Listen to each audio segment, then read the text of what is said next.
Exodus 8, verse 20.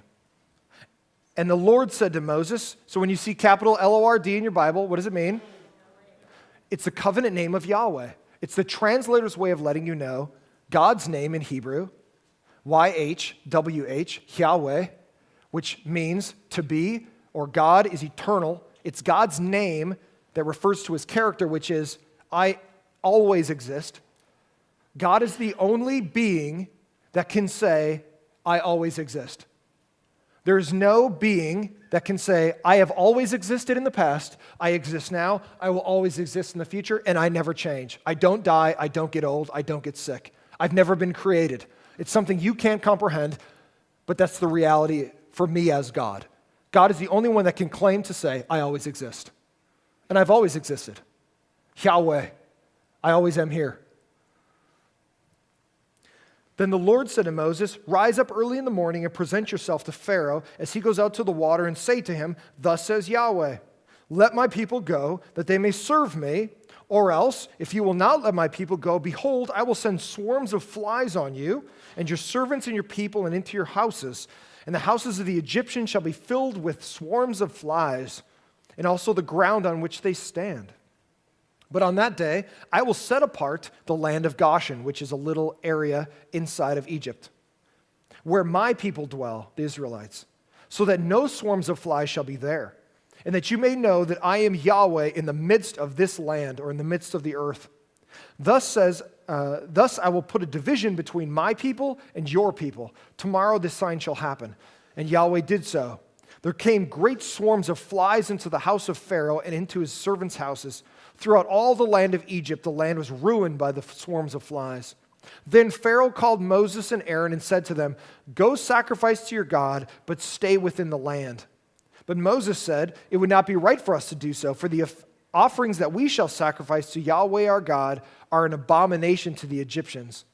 If we sacrifice offerings abominable to the Egyptians before their eyes, will they not stone us to death?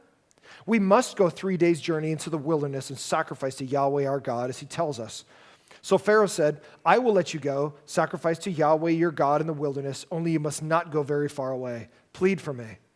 Then Moses said, behold, I am going out from you, and I will plead with Yahweh that the swarms of flies may depart from the Pharaoh, from his servants and from his people tomorrow. Only not let Pharaoh cheat again by not letting the people go to sacrifice to Yahweh. So Moses went out from the Pharaoh and prayed to the Lord, and the Lord did as Moses asked and removed the swarms of flies from Pharaoh, from his servants, and from his people, and none remained. Verse 32, underline it. But Pharaoh did what? Pharaoh hardened his heart this time also and did not let the people go. Chapter 9, verse 1, and Yahweh said to Moses, go into the Pharaoh and say to him, thus says Yahweh, the God of the Hebrews, let my people go that they may serve me. For if you refuse to let them go and still hold them, behold, the hand of Yahweh will fall with a very severe plague on all your livestock that are out in the field, the horses, the donkeys, the camels, the herds, and the flocks. But Yahweh will make a distinction between the livestock of Israel and the livestock of Egypt, so that nothing of all that belongs to the people of Israel shall die. And the Lord set a time, saying, tomorrow the Lord will do this in the land. And the next day the Lord did this thing. All the livestock of the Egyptians out in the field died, and not one of the livestock of the people of Israel died. And Pharaoh sent, and behold, not one of the livestock of Israel was dead. But the heart of Pharaoh was what? Hardened, and he did not let the people go. And Yahweh said to Moses and Aaron, take handfuls of soot from the kiln. So kiln was like how you would fire your bricks or your bowls. You put wood underneath it. And some of you guys that go to pottery classes and stuff, they bake them in the kiln.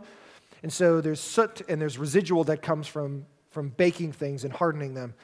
So he says, go and take soot from the kiln, and Moses, throw it in the air in the sight of the Pharaoh, and it shall become as fine dust all over the land of Egypt, and become boils breaking out in sores on man and beast throughout all the land of Egypt.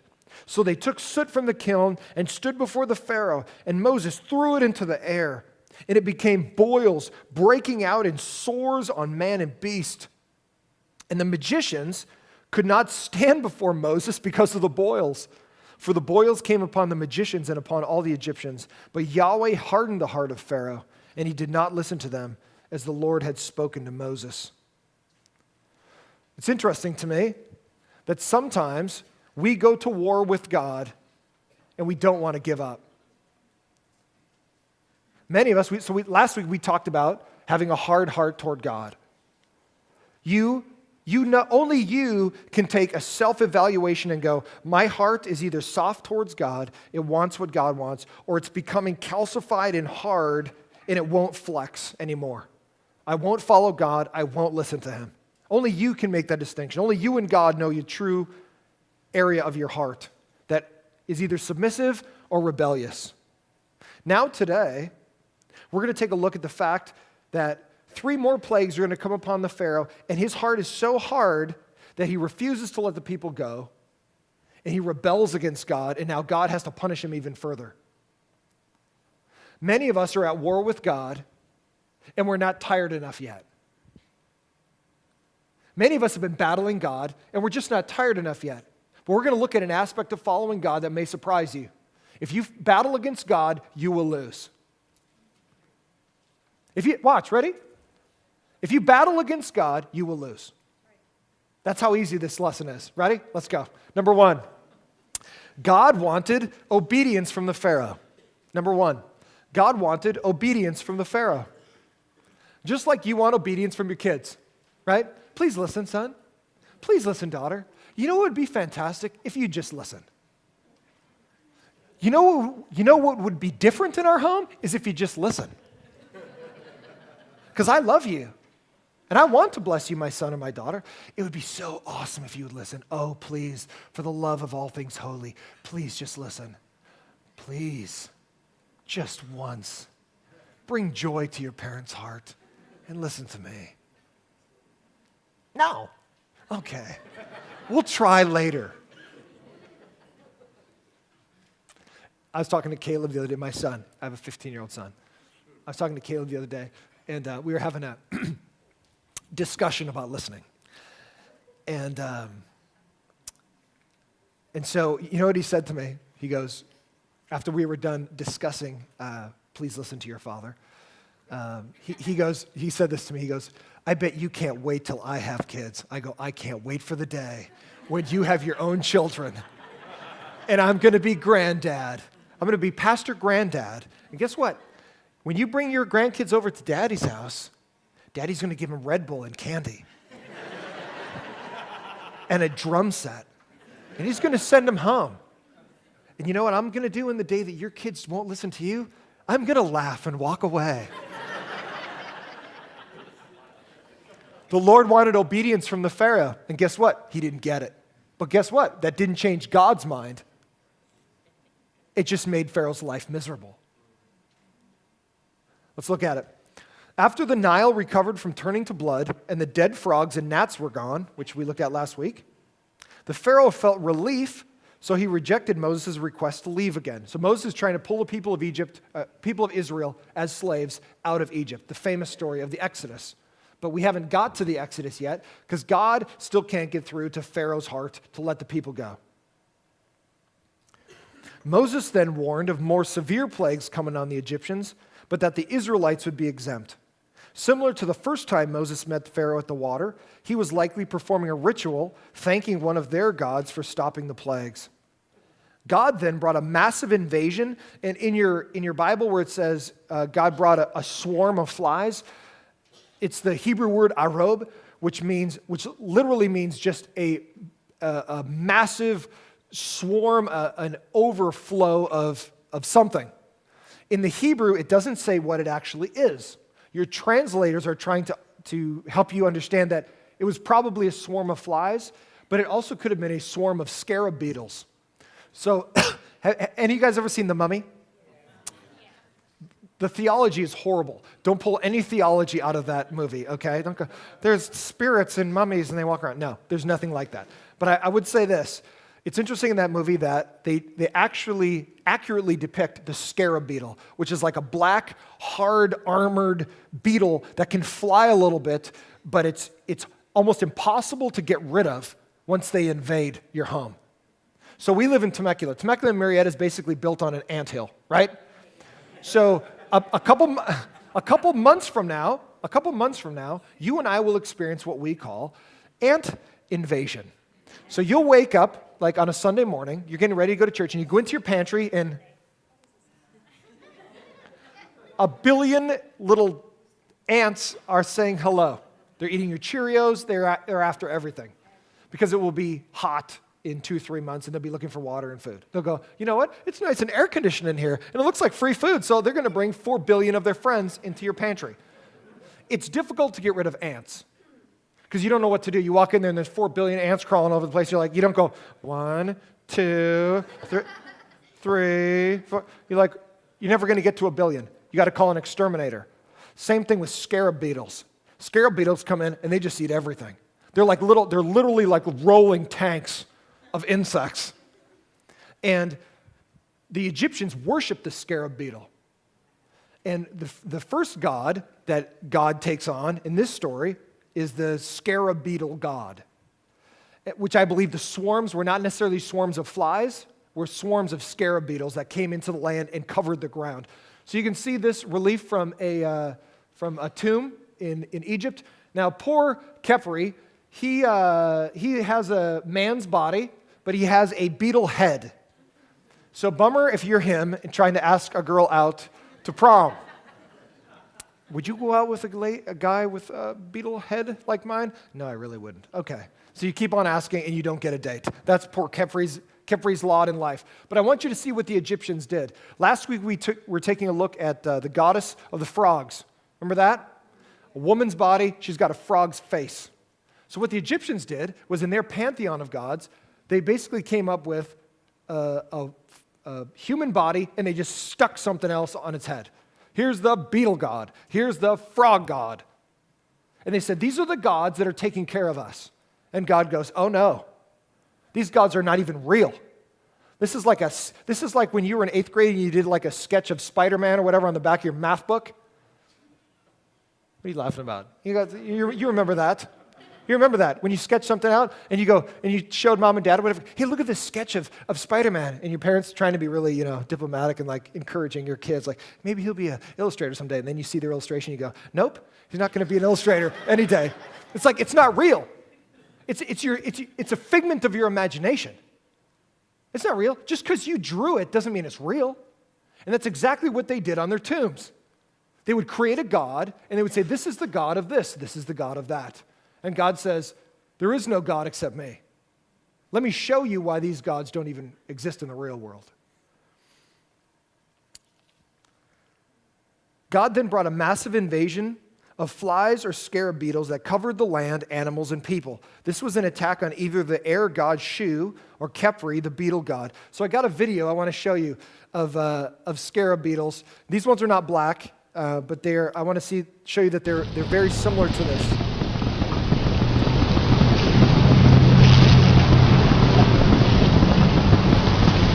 So imagine right now, billions of these covering the ground so that you couldn't even walk. They fly into your homes, they'll fly into your mouth, into your eyes. They're basically like bomber beetles that they fly like tanks. They're like flying tanks. And imagine billions of them, just like the frogs, coming into your home, like the ants. You can't get rid of them. What do? Squish, squash, nope. Shovel, nope. Swat them, nope. God brings, in challenge to Khepri, the god of the scarab beetles, swarms of these things. Oh, you want scarab beetles? I'll show you scarab beetles. Because I control them. So he brings them into the land. They can't get rid of them. And they beg Moses to get rid of it. Instantly, all the beetles, they take a 180 and they fly out of the land. It's like if you walked into your pantry and you go, Jesus, help. All of a sudden, all the ants go, okay. And they all go back outside to their little home. You'd be like, what just happened? I thought I was going to have to call the exterminator or get a can of Raid and just gas the whole thing.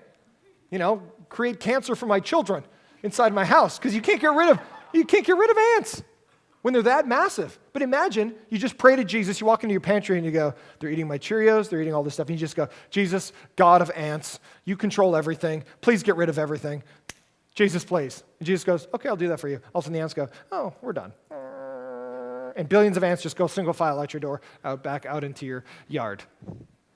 You just go, what just happened? Well, guess what happened? Jesus just happened.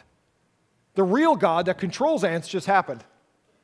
And that's exactly what it is with these scarab beetles.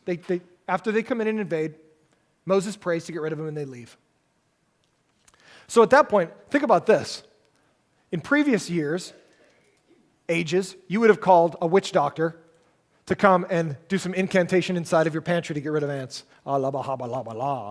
Whatever, right? And the ants still are there. They don't leave. But imagine you call your pastor walks in there and goes, Jesus, we could really use some power here getting rid of these ants. And Jesus happens to, on that day, do a miracle for us. And through the prayers of God's people, all the ants leave. You would go, there's a real God.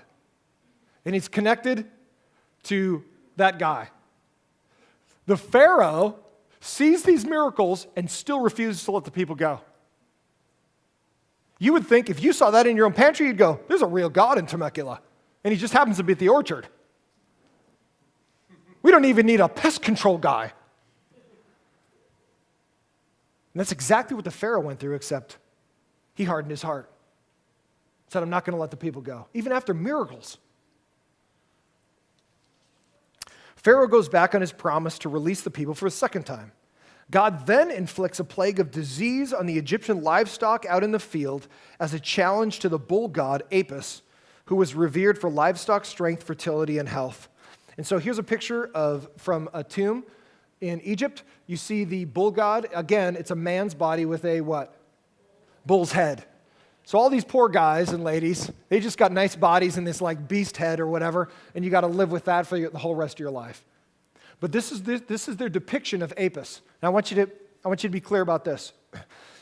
In the teaching for today, the Pharaoh says, I'm going to let you go, but I want you to stay in the land. Don't leave the land. And Moses' response is, we are going to sacrifice to the Lord, and one of the ways we sacrifice to the Lord is we put bulls to death because it's a representation of our sin, and something has to die to cover our sin. So we're going to put a bull to death, but they worshiped bulls. And look at this picture of a mummified bull that they just found, I think it was a few years ago or 10 years ago. This is almost from Moses' time. When a bull died, they would never put them to death. So when a bull died, you know what they did? They revered them at the same level as people. And they mummified their bulls. So when Moses says, we can't sacrifice bulls in the country because people will come and kill us because they treated bulls like divinity. So I want you to get an idea here that there's a separation of worship, that the Egyptians didn't even really think of sin. They just said, we got to appease these gods or else we're going to be in trouble. The Israelites said, there's sin that separates us between a holy God and sinful us. And God chose animals temporarily to bridge the gap that something had to die to forgive your sin. Ultimately, it's going to be Jesus who dies for the sins of the world. But beforehand, it was animals so that people didn't have to die. Because you and I deserve to die for our sin and our rebellion against God. We deserve that. But God's grace is so massive and loving to us, He allows us to repent of our sin. But before that time, it was bulls that forgave the sin that God allowed to forgive the sin of people. So that was revolting to the Egyptians, which is why they couldn't sacrifice inside the land. God then inflicts a plague of disease on the Egyptian livestock in the field as a challenge to the bull god Apis, who is revered for livestock strength, fertility, and health. Even after seeing their livestock die, Pharaoh wouldn't change his mind. Moses then brings the most painful personal plague yet. Pus-filled skin boils. Isn't this sermon just blessing your heart? So think about this. Moses goes, gets some soot from a kiln, walks in front of the Pharaoh into his palace, and goes like this. Oh, you won't let my people go after 5 plagues? How about this? Whew. Throws dust like LeBron, you know, when he does that little like baby powder thing or whatever. I imagine. Some of you guys don't know? Okay. Look it up. He walks in, throws dust, this ash into the air, and it represented skin plague that came upon all the Egyptians didn't come upon Israel, came upon the Egyptians, and your skin starts to boil with pus underneath it. And the only way to get rid of it is to lance it or cut the tops off of these pus-filled boils. And you have to be very careful that all of the junk that's inside of there doesn't get on the rest of your skin because it actually spreads the infection. It is miserable. You can't sleep. You can't roll over. You can't do anything. It's horrendous. So think about this. Moses shows up and goes, puh, boils on all of the Egyptians, but not on Israel. The Pharaoh, who probably can't even sit down, has boils all over. Moses walks in, are we done? Are we ready? Imagine your heart being so hard that you're in excruciating pain, but you can't let the people go. You know what's even more hilarious is the magicians that the Pharaoh relied on to tell him about what he needed to do with the gods. These guys couldn't even get up on their feet because they had boils in the bottom of their feet. They couldn't even get up to stand up to talk to Moses because their feet hurt so bad. So the guys you trust in to give you knowledge about the gods, they can't even stand up because of what Moses did to them. And you still won't give Moses credit for him having the power of God. Now that's a hard heart. But some of us are that hard toward God. God's been trying to get our attention for years, and we just keep going, I'm good, I'm good, I'm good. And we are exhausted in our lives because we keep on fighting the unwinnable war.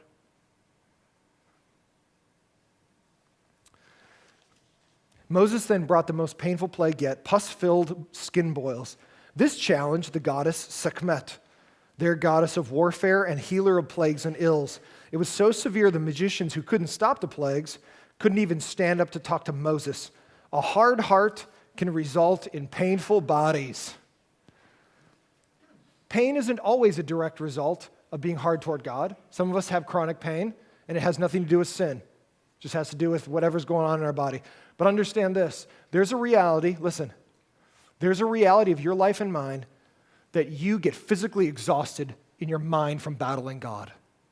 The stress and the anxiety from not living for God will literally come out in your body. Stress destroys your body. You don't sleep well, you don't rest well. Everything starts spinning down when you're continually in battle mode. Because you emotionally get exhausted to the point that you physically start to hurt. And for some of us, for some of us, our spiritual battle over the years has affected our physical lives. Not always, but for some of us it's true. You know why? Because you get up stressed out. You get up going to work battling God. You're always in battle mode. Because you won't align yourself with God. You choose to battle God. It's kind of like a freight train. You don't win with freight trains. You don't stand in the freight train like a Superman and go, thouest, beest, trainest, stoppest, nowest. You use your old Queen's English or whatever to try to sound godly or official. You stand in the midst of the train tracks and go, stop. The train goes, I'm sorry, what? I don't stop for you. I go where I'm going. You either get out of the way and get on the train and go where I'm going, or you get run over. And that's God. God loves you. He asks you to join him in where he's going. But if you're like the Pharaoh and your heart is hard, oftentimes our resistance, our continual resistance to God exhausts your body to the point that you can have physical pain in your body because you resist God. The will of God is going somewhere, and you and I get to choose if we're going to jump on it or fight it. The Pharaoh chose to fight it, and God had to physically punish him and his country because his heart was that hard. Number one, God wanted obedience from the Pharaoh. Please just listen. Let my people go and worship me. Number two, the Pharaoh wanted options from God. You ever wanted something different from God than what he wants? Your kids ever do that? You tell them, will you please do this? And they go, gosh, you know what? What if I did this instead? No, I asked you to do this. But you know what? I think I'll get to that, but what if I did this first? And then I came back to that. I'm sorry, am I speaking in Braille? Some of you got that, okay, cool. I asked you to do this, please do it. Just please do this. We're gonna get along great if you just please do this. That'd be so awesome. And sadly, sometimes when it's done, first you're like, that just happened. But sometimes it's like, I want options. Son, daughter, I'm not giving you options. I'm just asking you to please do that. We do that with God. God asks us to stop something or go somewhere or do something. And we go, you know what, I'll get to that, but first I got to do this. Or I don't really want to go there. What if I did this instead? I'm going to tell you a piece of loving advice. You will lose your battle with God. I'm going to tell you a little piece of loving advice from your pastor because I love you. You will lose. You're going to lose. You will lose. You will lose your battle with God. Don't go to war with God. You will lose. God, watch. God will not flex for you. He does not flex for you. I know you're awesome. I know you're amazing. God does not flex for you. He does not look at you and go, gosh, I need to do what she's doing. He doesn't. He never wakes up one day and he talks to me and goes, you know what? I need some advice on how to run the universe. He never talks to me about advice. All God ever asked me to do is be obedient. And I either choose, okay, I'll be obedient, or, can I have another option? There is no other option.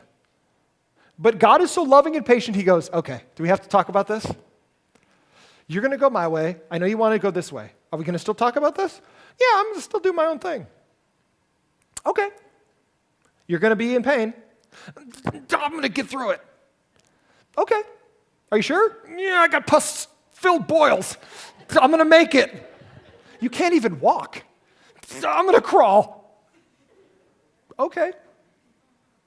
But after a while, you realize, listen, we're at plague 6. There's 10. We're halfway through the plagues. And at 6, he's got his skin coming off. And he wants options. He doesn't want obedience.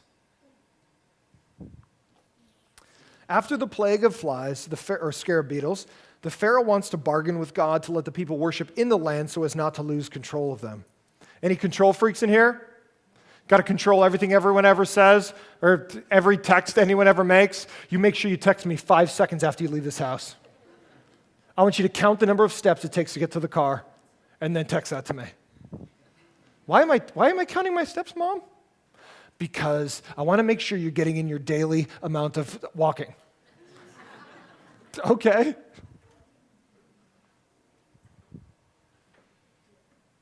All of us are control freaks in some way because we want what our will is, not what God wants.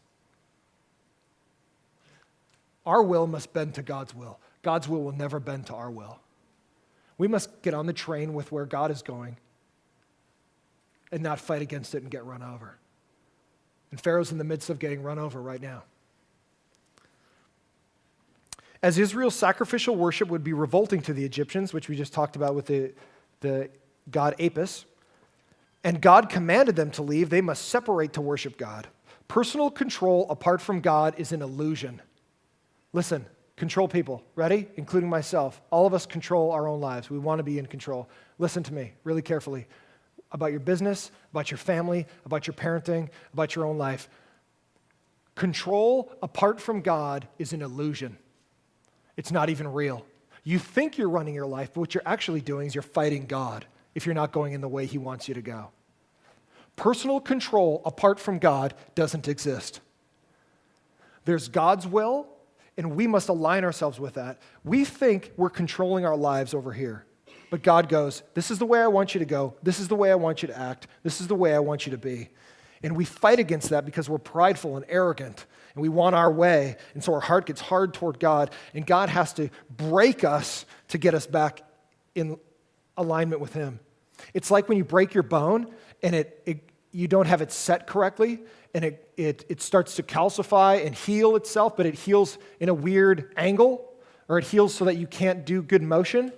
It has to be re-broken, and the doctor has to reset it so that you can come back to full motion. God does that in our hearts. If we won't follow him, God will break us. Not because he hates us, because he loves us. We want to be functional for God.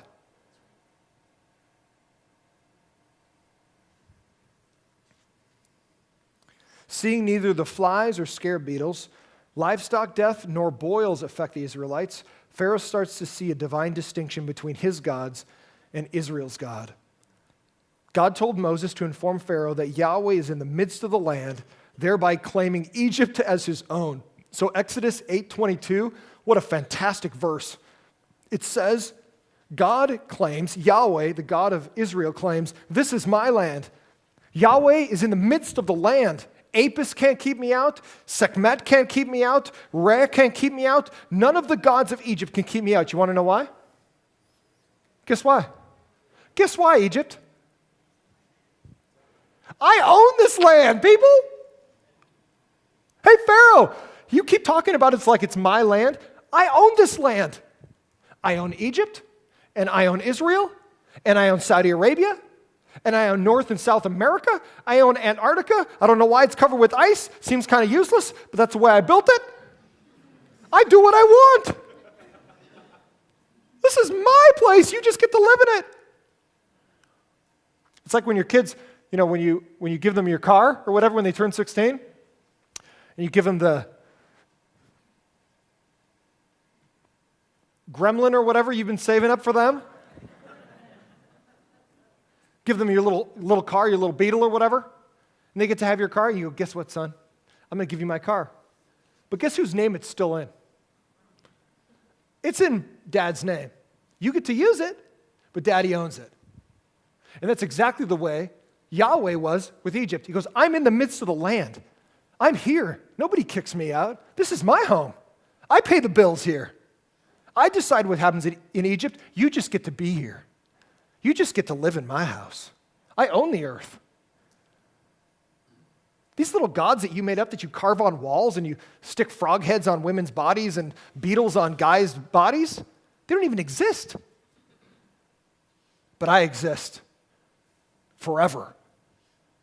And I built this place. Personal possessions apart from God are an illusion. Pharaoh thought, I own this place. These are my people. Israel are my slaves.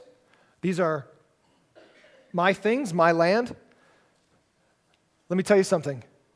No matter how much stuff you get, you will never get more than God owns. Watch, ready? I'm going to close. Everything you have belongs to God. When you were dirt poor, when you were eating top ramen. Anybody ate top ramen in a while? I have. When you crunch it up and put it in a little boiling water and you put that little packet of MSG in there and you start glowing at night. Dude, I hear you. When you're dirt poor, or when you have a 5-bedroom house and a 12-bedroom guest house out on the prairie out here, and you got a 12-car garage with Ferraris and Lamborghinis in it. Wherever you are, understand, wherever you are in life, God owns everything. God owns it. Don't ever think, oh, my name's on the owner's manual for the Ferrari. Understand God lets you ride in the Ferrari. Take your pastor for a ride too, by the way. But don't get fooled. Watch, friends. Don't get fooled that your business or your house or your car belongs to you. It's on loan to you. You want to run your business? Awesome. Here. I gave you skills and the ability to run it. Good. You want this awesome car? Sweet. Run around it, pick up your pastor, take him out to coffee. Good. I don't have anything against wealth. Wealth can be a blessing from God, but understand this. Wealth belongs to God. Don't ever think, this is the stuff I made. Nope. It's stuff you get to use, but guess Daddy owns it. Right? Everybody with me? The Pharaoh thought, dude, I own this land. God says, no, son. I own this land. This is my world. You just get to live here. Personal possessions apart from God is an illusion. Enjoy what you have, but understand it belongs to God. That's why if he takes away your Ferrari, don't get mad. I'll get mad a little bit, but get over it. If you have to go back to eating top ramen, whatever. God gives and he takes away. It doesn't matter. It all belongs to God. Enjoy it while it's here, and when it's gone, Watch the video of you when you used to have it. I mean, enjoy the memories. The Israelites were set apart or sanctified to show the Egyptians and the rest of the world where the true God could be contacted. This was the purpose of Israel before and is the purpose of the church now. We need to be a place as a church where people know that this is where God really is. We're not a fake church. We're not a performance church. Listen, let me tell you something. You know what happens on this stage is worship to God. Doesn't matter how it sounds. Doesn't matter about the awesome lighting. It doesn't even matter what you think about it. This is worship to God. We are worshiping God together. When you sing those songs, I hope they mean something from your heart. Because if you just mouth the words and it's not true of what you believe in your heart, then you're just being a hypocrite. And woe to the man or woman who stands in the way of the worship of God's people. Pharaoh stood in the way of Egypt going to worship God. And woe to you and I if we don't truly worship God from our hearts. If we spend our lives just doing our lives but not following God with our lives. This isn't a church of hypocrisy. This isn't a church of fake. This is a church where we really try to be real with God and ourselves and other people. This is a church where we try to really worship God. We're not perfect, but guess what? We serve a perfect God, and we believe that He's able to transform lives. That's what we've seen here. And I don't want to get in the way of people worshiping God. And I don't want other people to get in the way. I don't want the band to get in the way. I don't want anybody to get in the way of people worshiping God. Because God is worthy of our worship. And no one should stand in the way of that. The people of God are to show the power of God so people without God can become children of God. Isn't that awesome? That's the way we all need to live. People need to see Jesus in you. Your employees, your employer, our country needs to see Jesus. If you've been watching the presidential race, you will realize we are in trouble. I don't care how you're going to vote, we got problems. I don't care what party you love or don't love. Whoever ends up in the White House, we need Jesus badly. I don't trust in our politics. I trust in the power of God. A political system will not save us. We need Jesus to transform the people's hearts so that people can be different and changed by the power of God.